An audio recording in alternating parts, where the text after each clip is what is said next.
My name is Mira, and I was once a happy woman with a simple, beautiful life.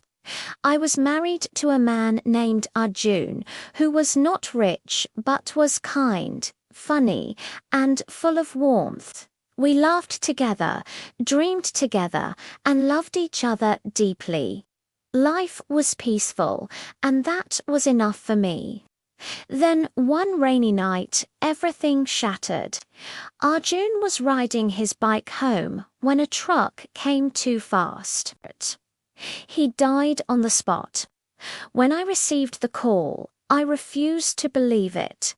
I ran to the hospital with trembling hands and a breaking heart, but the truth was waiting for me there. He was gone. The weeks that followed were the darkest of my life.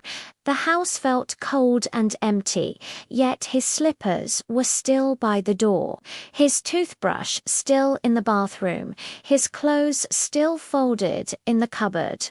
Everything was there except him.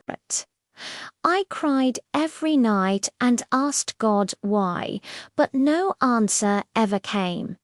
And to make everything harder, I had no job, no income, no idea how to survive alone. Arjun's small savings were disappearing fast with the rent, food, and bills piling up. One quiet afternoon, I opened an old diary from my college days. Inside, in my own handwriting, was a dream I had forgotten: to become a teacher. I had always loved reading, writing, and explaining things to others. I stared at those words for a long time. Then I made a decision. I ironed my simple sorry, gathered my certificates, and walked to a small private school nearby called Sunrise Academy. My hands were shaking when I entered the principal's office. She was a kind woman in her 50s, and she looked at my papers carefully. When she asked if I had ever taught before, I said no, but that I wanted to try. She smiled and told me I could start the next morning. Just like that, a door had opened. That night, I could not sleep, not from sadness, but from something I had almost forgotten: hope. Standing in the classroom the next day, facing rows of curious little faces, I felt terrified. My hand trembled while writing on the board, but slowly, day by day, the fear began to melt. The children were sweet and lively, and they gave me something I desperately needed: a reason to smile. They called me Miss Mira, and every time they said my name, I felt a little more like myself again. It was during a lunch break that I first met Karen. He was sitting under a tree in the school garden, eating a sandwich and reading a book, with messy hair and a calm, warm presence about him. He introduced himself as the science teacher, and we began talking easily, the way two people sometimes do when they are not trying too hard. After that day, we talked often about books, movies, students, and small, ordinary things. I did not realize it at first, but I had started looking forward to those conversations. One rainy afternoon, I was standing near a window, watching the rain fall, when the memories came rushing back. That night, the wet road, the phone call, my eyes filled with tears before I could stop them. I did not know Karen was standing nearby until he softly asked if I was okay. I wiped my eyes quickly and told him the rain sometimes made me sad. He did not press for more. He simply stood beside me and said, "Sometimes rain brings new things too." Those words stayed with me long after the day had ended. I began to notice him more after that. The way he was patient with struggling students. The way he greeted the old security guard with genuine warmth. The way he never needed to be the loudest. One day he handed me a small yellow flower and said there was no reason for it. He just felt like giving.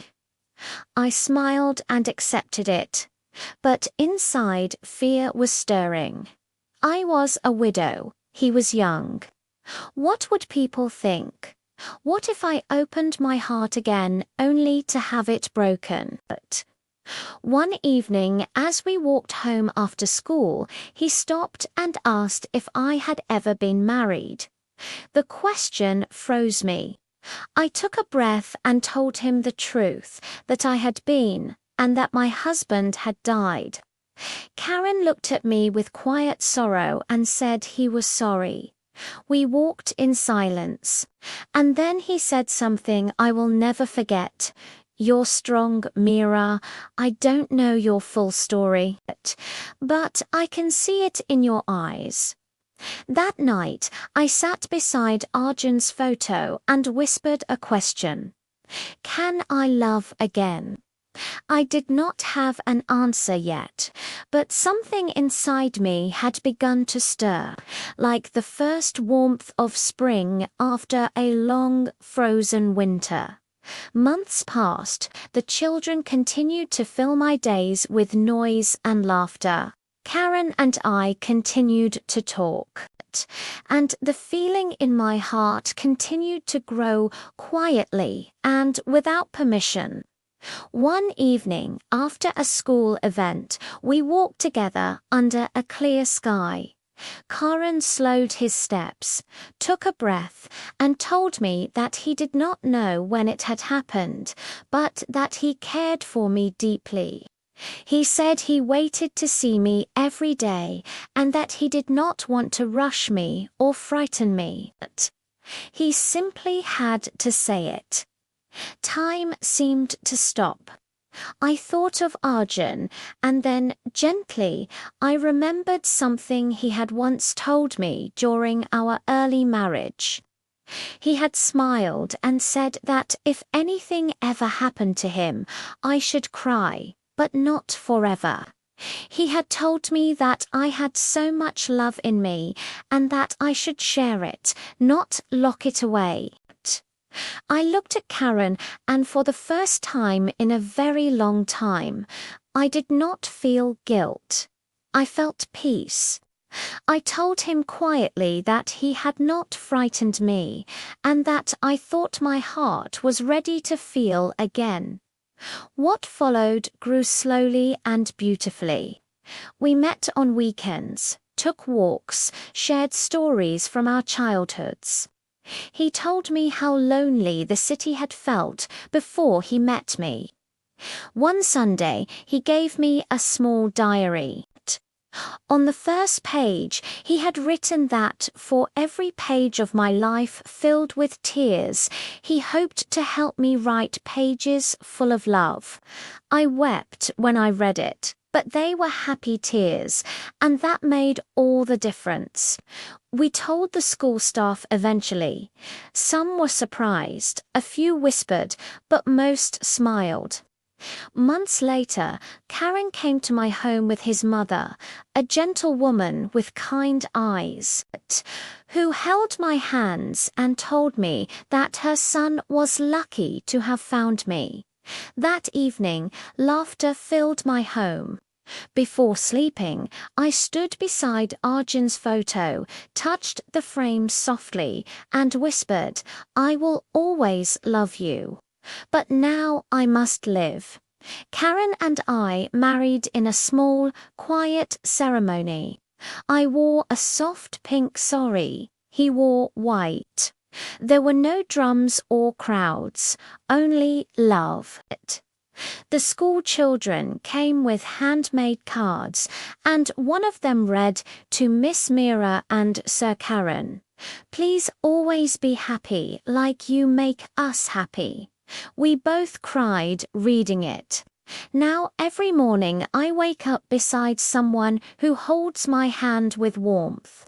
We walk to school together and teach in different rooms, but our hearts stay close.